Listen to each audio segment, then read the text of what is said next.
mais uma vez aqui para servir ao Senhor nesta manhã tão gostosa, mas estou aqui organizando já a nossa publicação. Eu espero que esteja saindo bem bonito aí.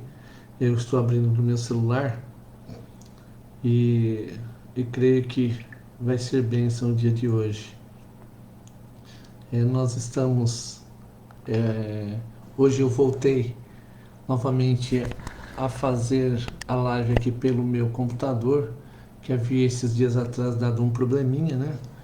E domingo passado não tivemos a IBD Home porque nós tivemos a Assembleia da Igreja. E no domingo anterior nós tivemos aquele problema que cortava, caía, reiniciava. E pela graça de Deus, hoje espero que dê tudo certo. Eu ainda estou aqui abrindo.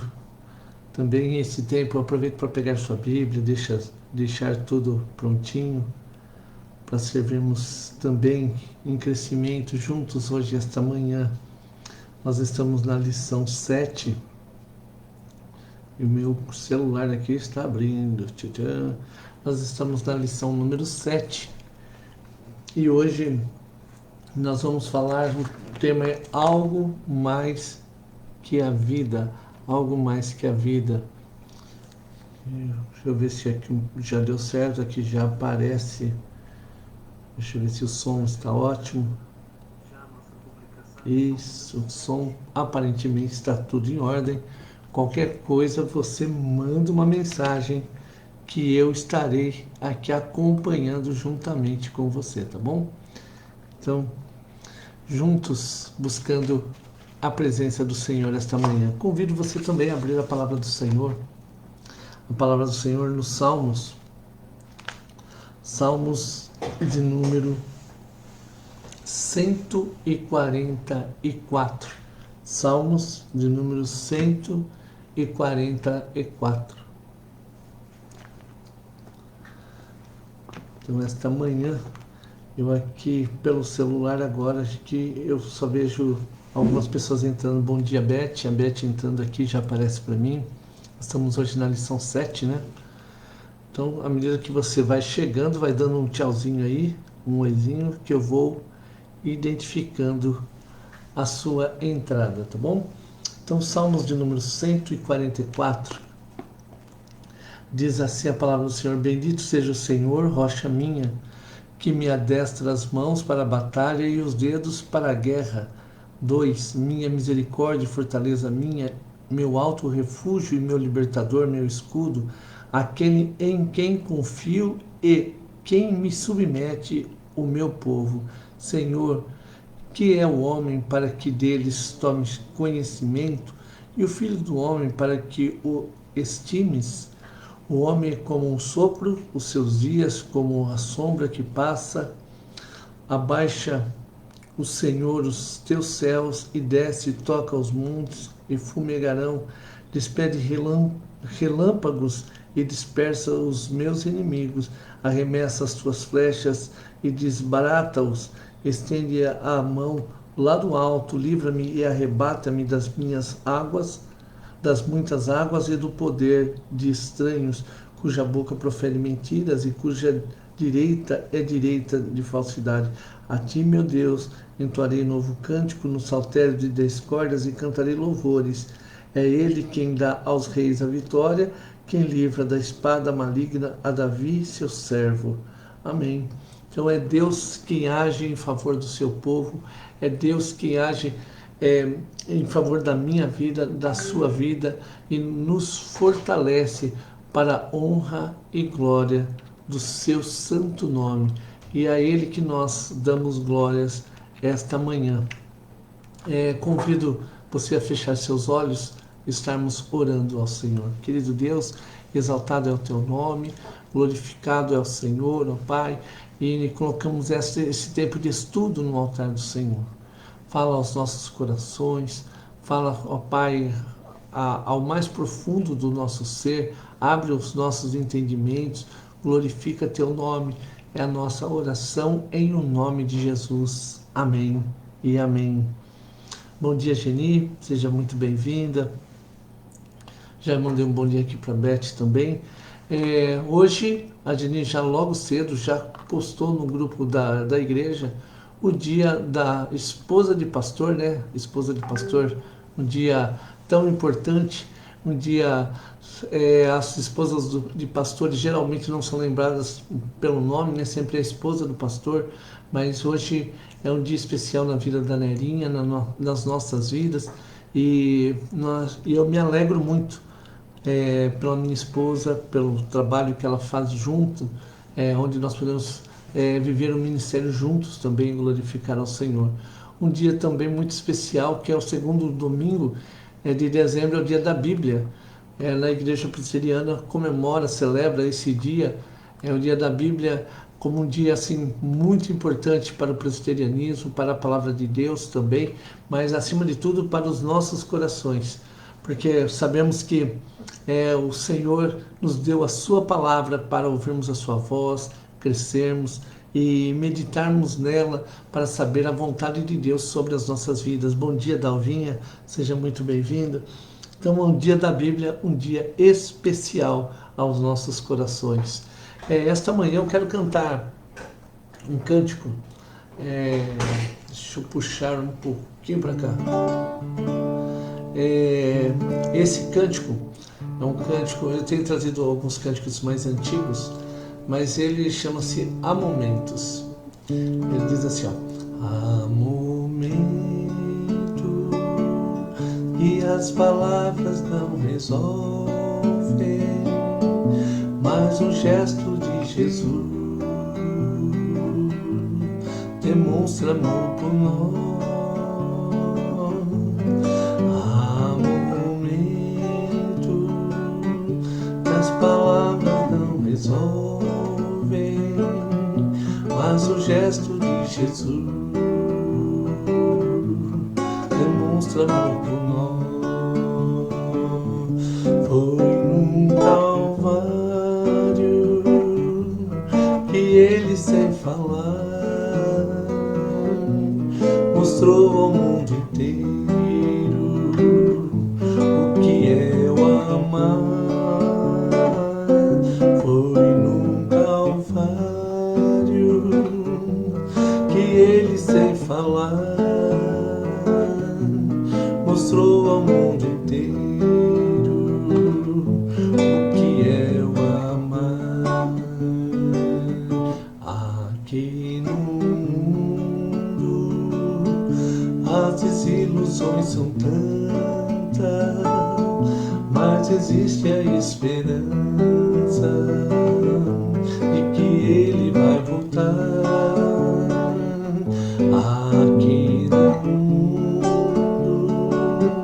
as desilusões são tantas, mas existe a esperança de que ele vai voltar. Foi num Calvário que ele, sem falar, mostrou ao mundo inteiro o que é o amar. Foi num Calvário que ele, sem falar, mostrou ao mundo inteiro o que é o amar. Amém. Amém. Alguns cânticos a gente ouve e nos leva a muitos anos atrás, um tempo onde nós experimentávamos também dessa bênção de Deus. Quando eu cheguei à igreja, eu conheci a igreja ali, era a Igreja Presbiteriana Arco-Íris, né, que tenho muito carinho por essa igreja. Ali eu pude ouvir a palavra de Deus, e essa era uma das músicas que o louvor cantava.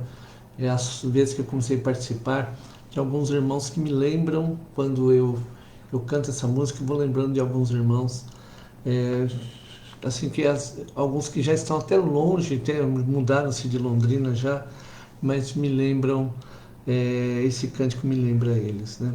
Tempo gostoso, tempo abençoado de Deus. O tema da nossa lição, então, de hoje, algo maior do que a vida, algo maior que a vida.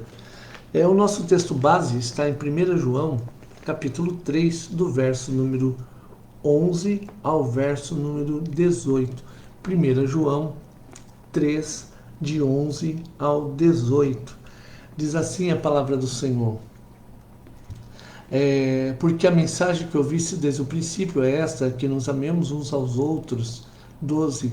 Não segundo Caim, que era do maligno e assassinou seu irmão, e por isso o assassinou, porque as suas obras eram más e as de seu irmão justas. 13. Irmãos, não vos maravilheis se o mundo vos odeia. Nós, porém, nós sabemos que já passamos da morte para a vida, porque amamos os irmãos. Aquele que não ama permanece na morte. 15. Todo aquele que odeia seu irmão é assassino. Ora, vós sabeis que todo assassino não tem a vida eterna permanente em si. Nisso conhecemos o amor, que Cristo deu a sua vida por nós e devemos dar a nossa pelos irmãos. Ora, aquele que possuir recursos deste mundo e vir a seu irmão passar-lhes necessidade e fechar-lhes o seu coração, como pode permanecer nele o amor de Deus?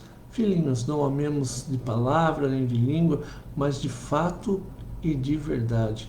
Então, esse último verso, deixa eu só cortar o meu som aqui. Aí, agora já foi.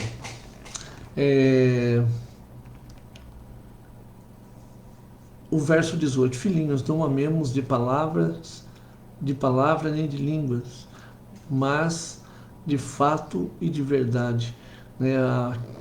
Aqui a palavra de Deus, ela realmente nos chama a amar verdadeiramente.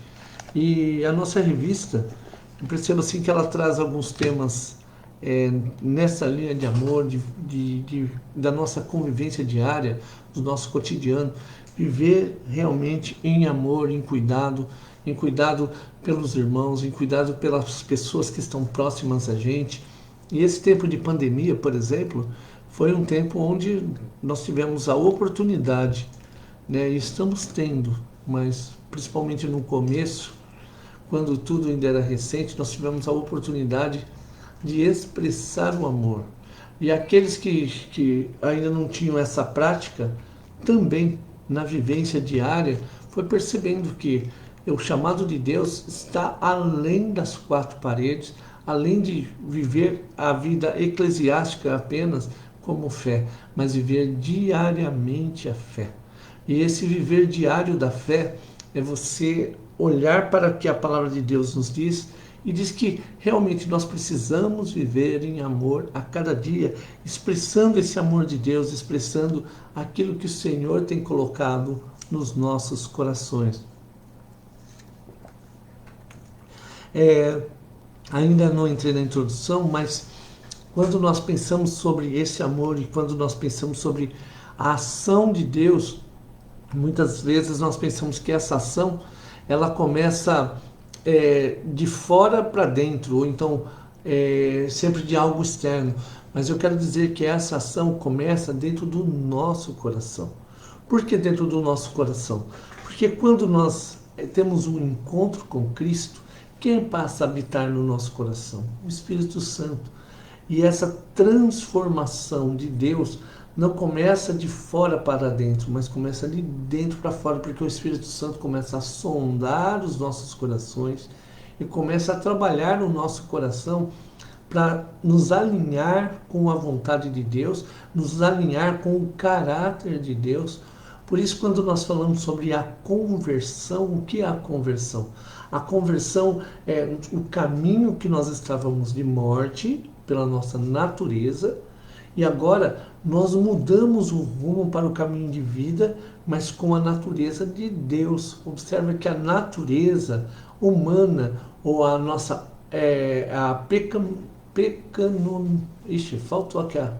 faltou aqui na dicção, né? O pecado que está em nós, ele é deixado para que entre a natureza de Deus em nós.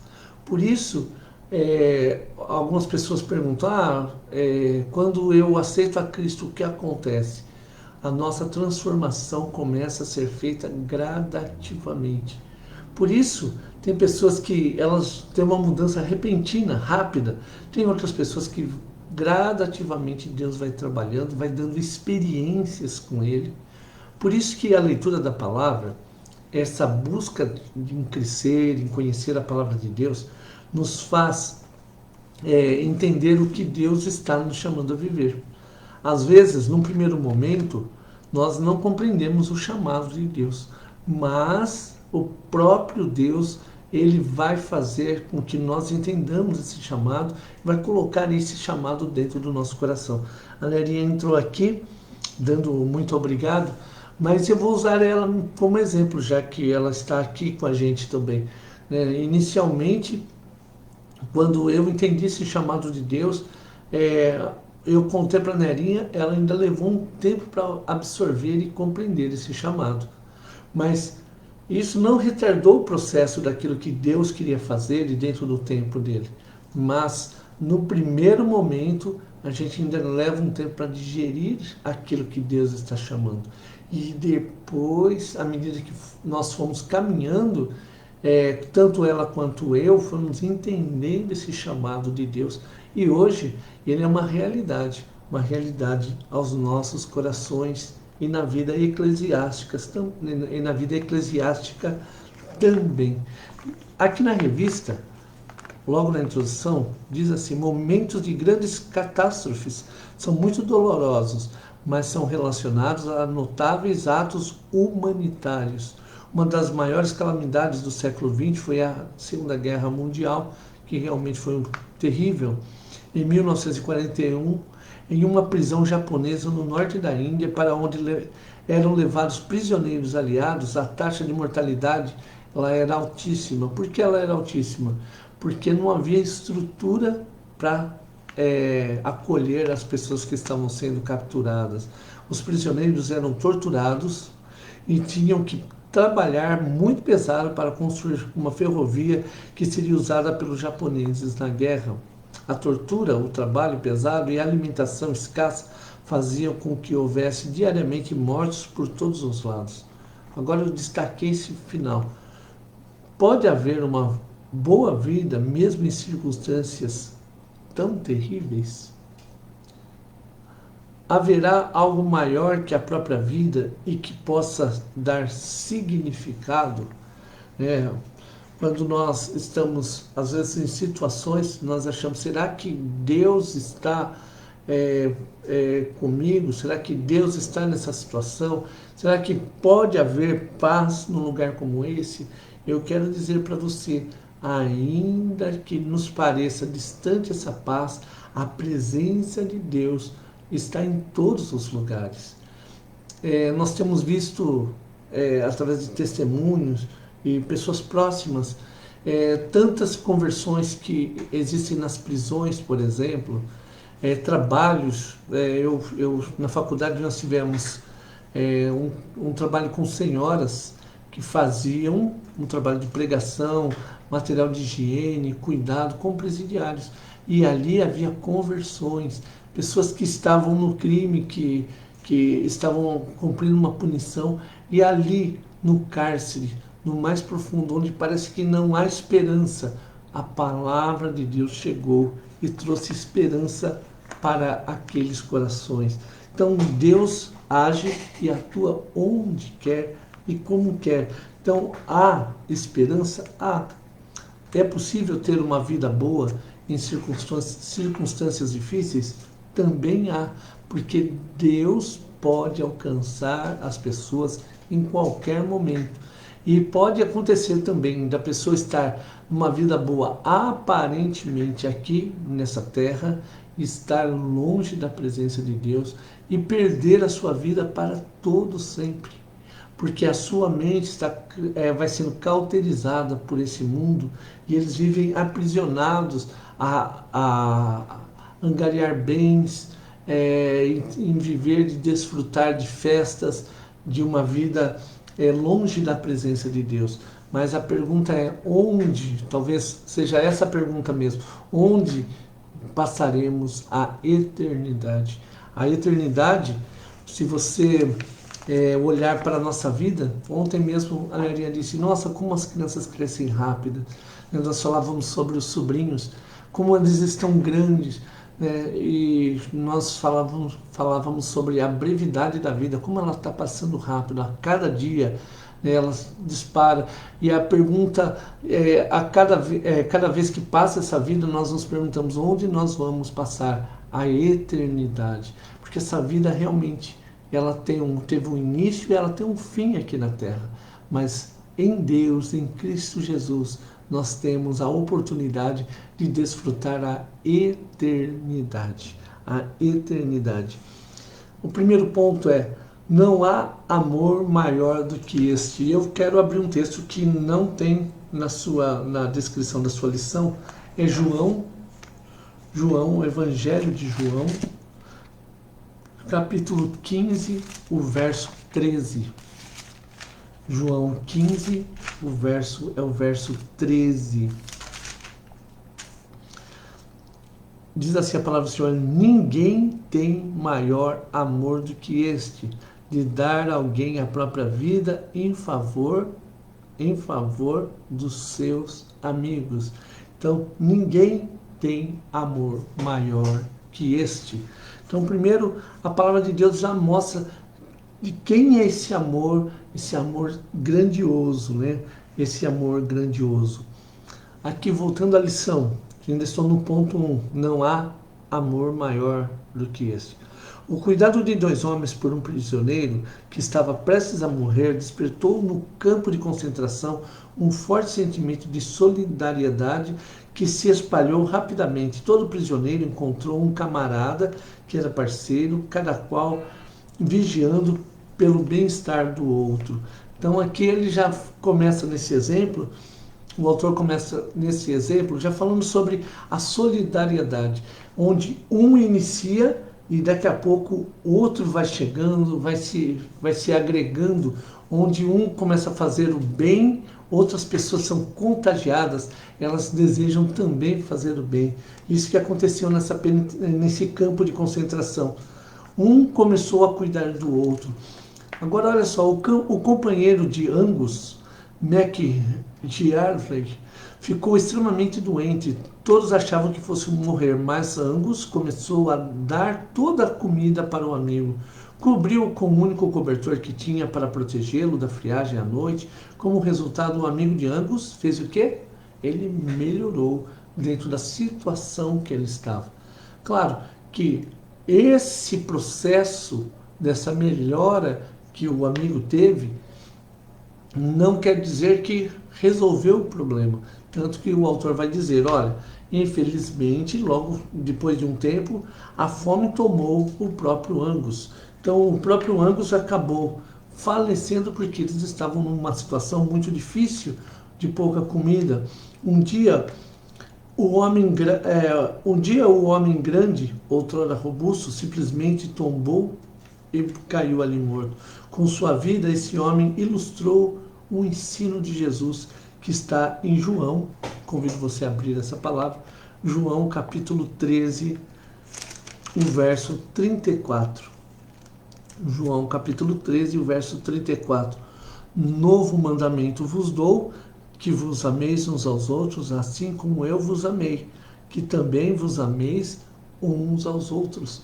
Então, Angus, mesmo depois de, ainda sem saber seu futuro, que viria a falecer, ele ainda cumpriu a palavra de Deus em amor ao seu companheiro, ajudando ali naquele momento difícil.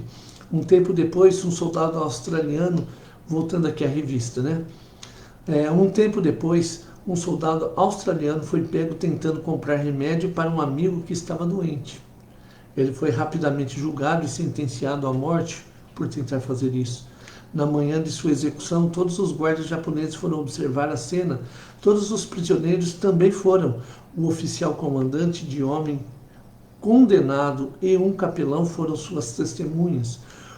Os prisioneiros notaram como ele estava calmo e sem temor. andando até o local de sua execução. Destaque agora: quando foram ordenados a parar, o oficial comandante e o capelão foram mandados para um lado, sozinho apenas com o seu algoz de uma espada em punho. O australiano retirou um Novo Testamento do bolso de seu calção caqui esgarçado, leu uma passagem para si mesmo, lábios mexendo, mas sem som.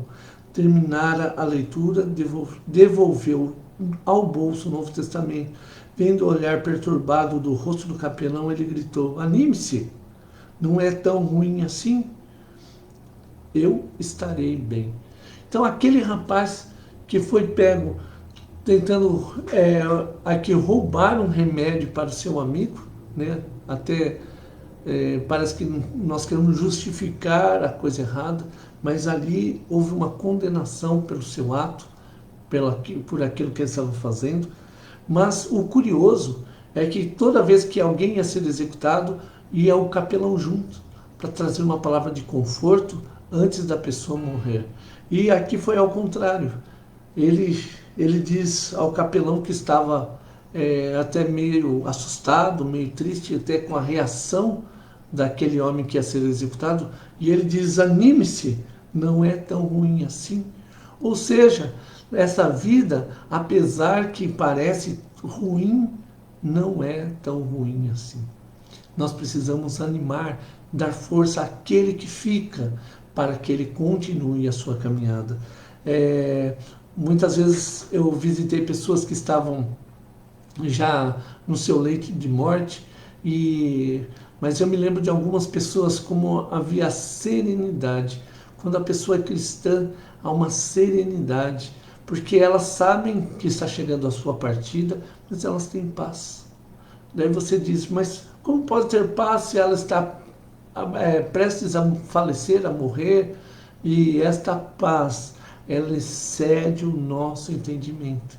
Por isso, quando o Senhor chama agora a paz. Eu me lembro de um rapaz, vou contar aqui um testemunho de um rapaz, e ele era um irmão de um amigo, e ele ficou muito doente, ele ficou uns 30 dias internado, com um problema no pulmão, e assim, ele mesmo lá na UTI e tal, ele continuava trabalhando, ligava para um, ligava para outro, resolver os problemas, até que, quando estava assim, no dia em que ele faleceu, disse que a enfermeira entrou no quarto e ela conversou com ele e disse: "Não, você vai ficar bem e tal", consolando ele. Ele disse: "Na verdade, eu estou bem, eu estou em paz."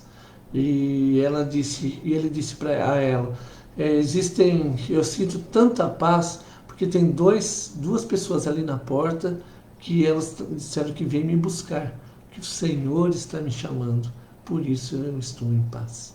E diz que logo em seguida ele deu um suspiro e partiu. Assim também, aqueles que estão em Cristo, mesmo que não haja compreensão, agora nós podemos, como esse rapaz, dizer aos outros: "Ei, continue firme, anime-se, anime-se, eu estarei bem." A fala final: "eu estarei bem." Voltando à revista, fez sinal para seu algoz, baixou a cabeça, expondo o pescoço, e a espada caiu com força. Então ali ele partiu. Incidentes como esses convenceram os homens de que a lei da selva e a tentativa de sobreviver a todo custo não era lei para os homens. Então, a lei dos homens, ela é diferente, né? O homem, ele age sem amor, mas o homem que está em Cristo, ele tem a paz e ele tem um diferencial de amor. Descendo ao próximo parágrafo, cientistas entre o grupo, incluindo botânicos, químicos e médicos, começaram a examinar a flora da região, juntando plantas e frutas como propriedade analgésicas e anestésicas. Os remédios caseiros tratavam disenterias, doenças de deficiência de vitaminas e outros males. À medida que melhorava a saúde física dos prisioneiros, seus ânimos também voltavam a melhorar. Isso se expressou num desejo de aprender. Muitos dos homens guardavam livros escondidos entre seus poucos pertences, juntavam os livros que tinham, começaram a emprestá-los e fizeram circular o conhecimento, implorando aos especialistas em seu meio que os ensinastes. Então, o que aconteceu? À medida que eles estavam melhorando, agora eles começaram a pegar materiais e começaram a distribuir de uma forma que um estava animando o outro. Mas eu quero pular agora um pouquinho lá para o final desse mesmo bloco de página. Aqui embaixo, ó, no início.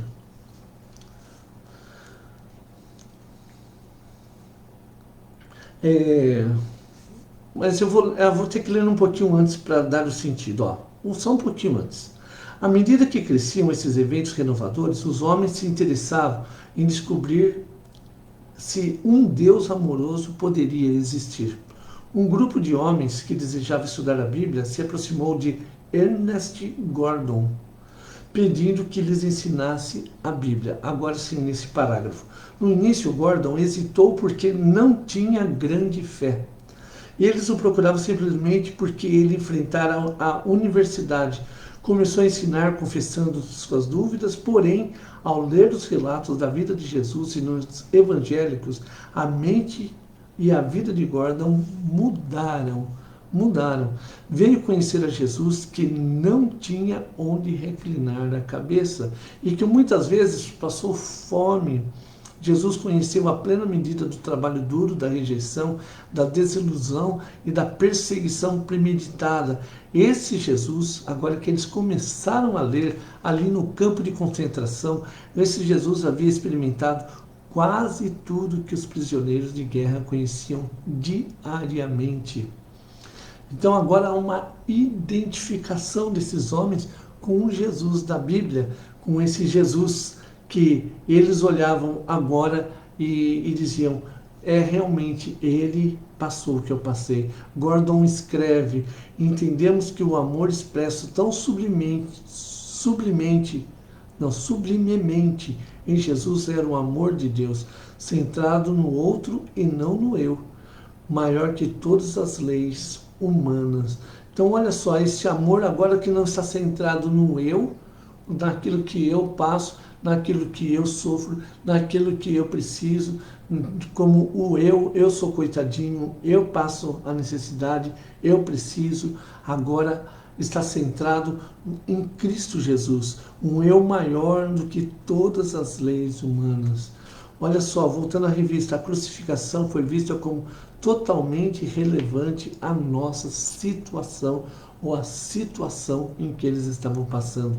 Um Deus que permanece indiferente às suas criaturas não seria um Deus que pudéssemos aceitar, mas a crucificação contou-nos que Deus estava em nosso meio sofrendo conosco. Por isso, agora nós nos identificamos. Deus estava no nosso meio sofrendo conosco. Sim, é verdade, Jesus manifesta supremamente o amor do Pai por nós. Veja só, lembra do João 3,16? Porque Deus amou o mundo, é o texto que nós temos ali, de tal maneira que deu seu único filho. Né? Então, Deus, um Deus que nos ama, que ama o Fernando, ama, deixa eu pegar aqui, ama a Rosina, ama a Priscila, ama o Rubens, ama todas as pessoas, ama a Geni, deixa eu pegar a Dalva, a Beth, ama todas as pessoas do jeitinho que elas são. Mas então quer dizer que Deus nos aceita como somos? Na verdade, Deus nos aceita do jeito que estamos e começa a colocar agora a sua nova vida em nós. Por isso, à medida que amamos a Deus, agora nós desejamos amar o nosso próximo, porque a natureza de Deus está em nós. Então, um Deus que se identifica com cada um de nós. O sacrifício máximo de alguns prisioneiros, seguido pelo sacrifício cotidiano de muitos, transformaram a prisão de Xangai numa comunidade viva, porque eles começaram a se relacionar ali no campo, ali onde eles estavam presos. Com o mínimo imaginável de meios, os prisioneiros se juntaram para produzir marcas identificadoras de uma civilização, cuidando de doentes, pesquisando, fazendo pesquisas científicas sobre plantas que poderiam curá-los, ampla educação e artes. No final, viram que tudo que realizavam originou-se na fé. Na fé em quem? Na fé em viver em Cristo. Na fé que iniciou com um homem que mal conhecia o Evangelho, que dizia: eu não tenho capacidade de ensinar vocês. E ele começa a ensinar a palavra de Deus, e as pessoas começam a viver a palavra, a viver e ser impactada na transformação que Deus estava realizando. Voltando aqui, e voltava para a fé, mais uma vez ilustrando o ensino das Escrituras e usando seus recursos para amar de verdade, amar realmente como a palavra de Deus nos ensina. Esse é o texto base que nós lemos hoje. Enquanto entregamos nossa vida em serviço, descobrimos o verdadeiro significado da vida em meio à comunhão e comunidade. Porém, nada disso é possível sem um doar sacrificial, a base da cultura e do significado da vida. Então, tudo acontece, tudo que está à nossa volta está debaixo da permissão de Deus.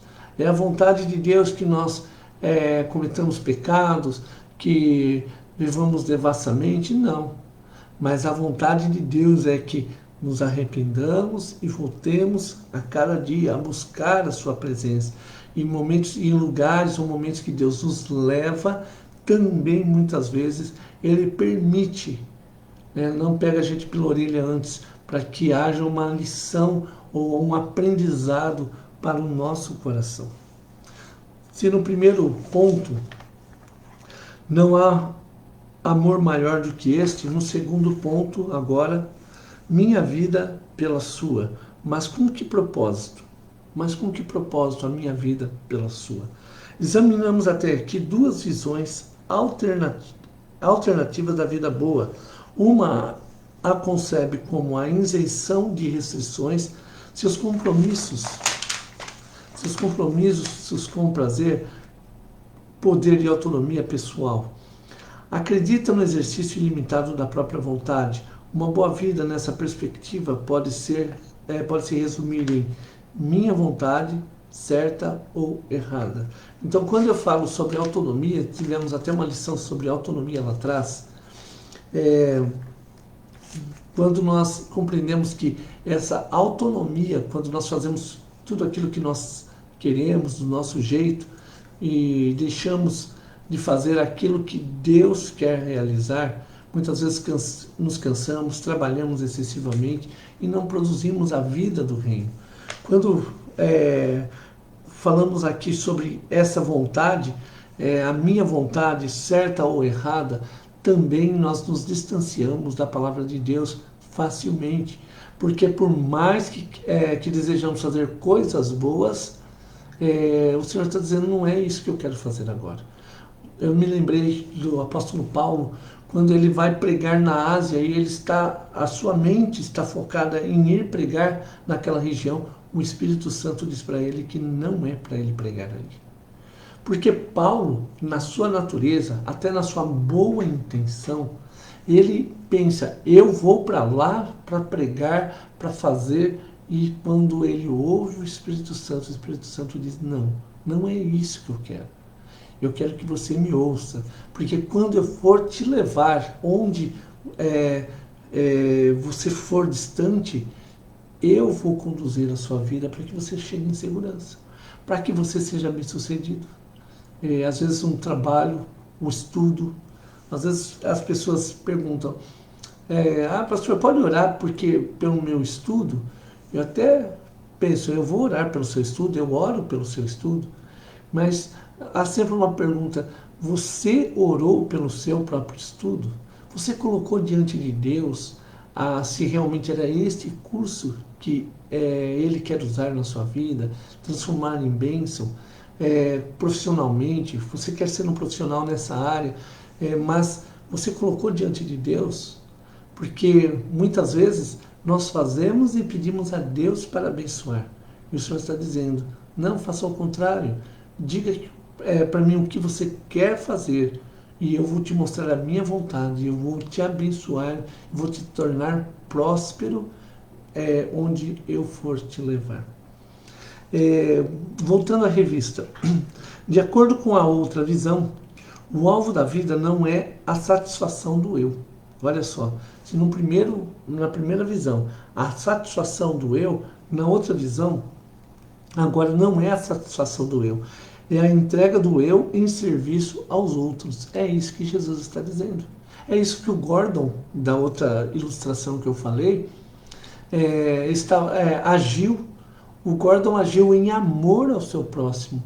E não existe recompensa maior do que você fazer algo a uma pessoa e ver a alegria, a gratidão no coração dela.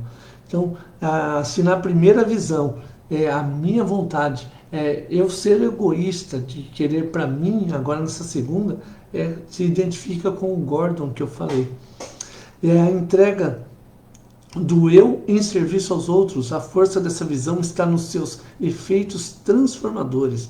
Mesmo nas circunstâncias extremas que Gordon e seus amigos conheceram na guerra, essa visão transformou o pior dos campos de prisão em uma mini-civilização.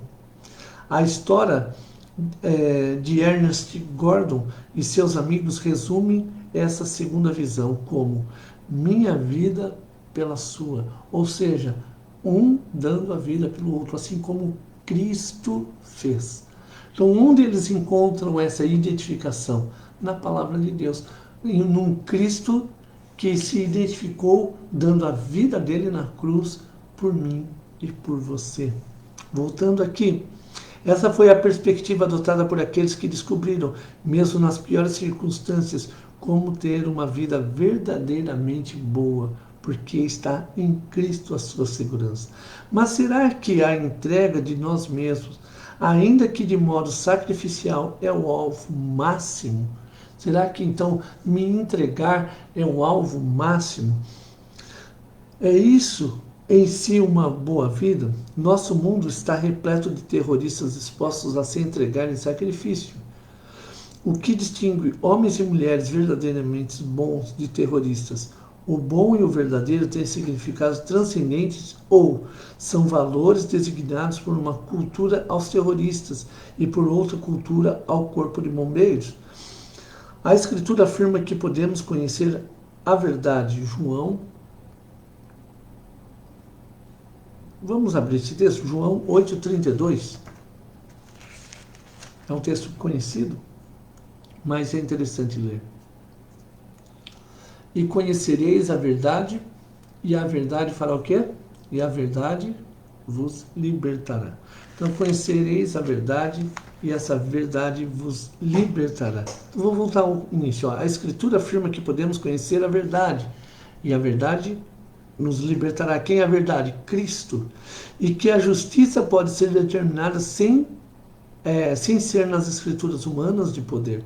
Há uma vontade transcendente e podemos viver de acordo com essa verdade. Nosso sacrifício pelos outros só nos leva a parte do caminho. A pergunta mais importante é se aquilo que nos sacrificamos é a verdade, ou seja, se faz sentido aquilo que nós estamos fazendo. Assim temos de nos perguntar, existe uma verdade a qual podemos conhecer?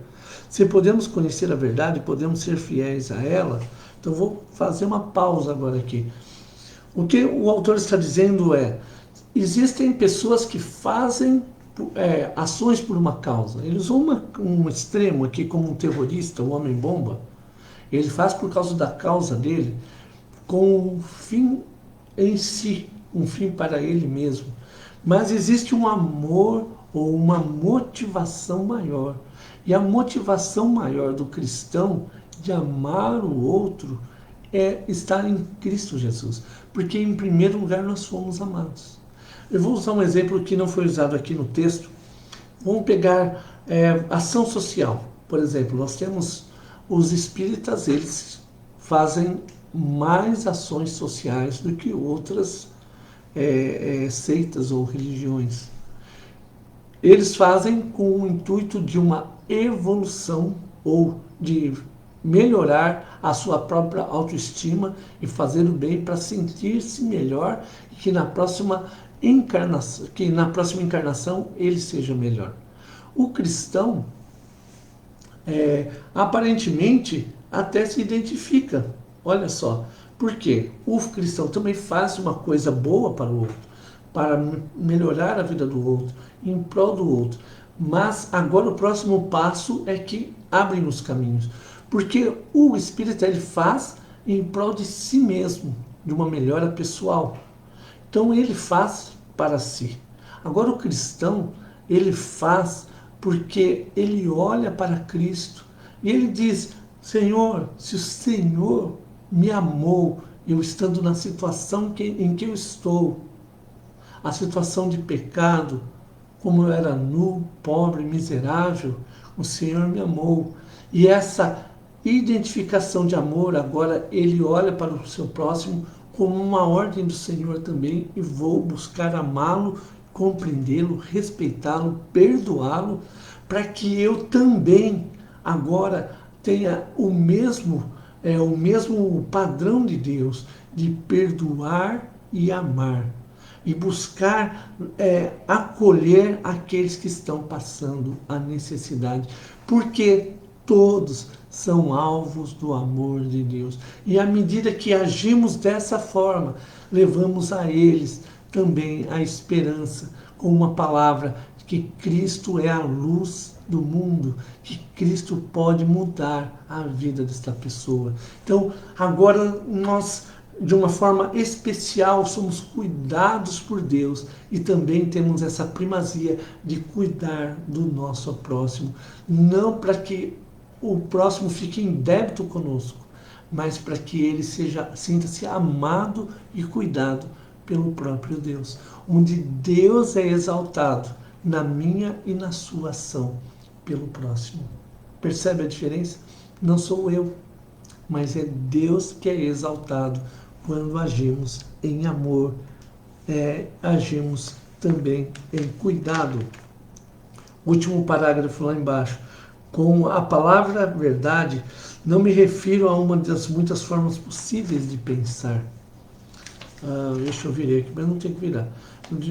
Uma das formas possíveis de pensar nas coisas. Refiro-me à verdade ou à realidade, o modo como realmente são as coisas.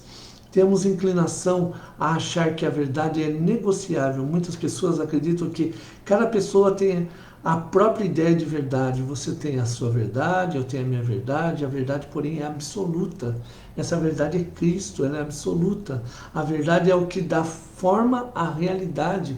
Então, se há alguma realidade, é porque Cristo é a nossa verdade e Ele dá forma a essa realidade.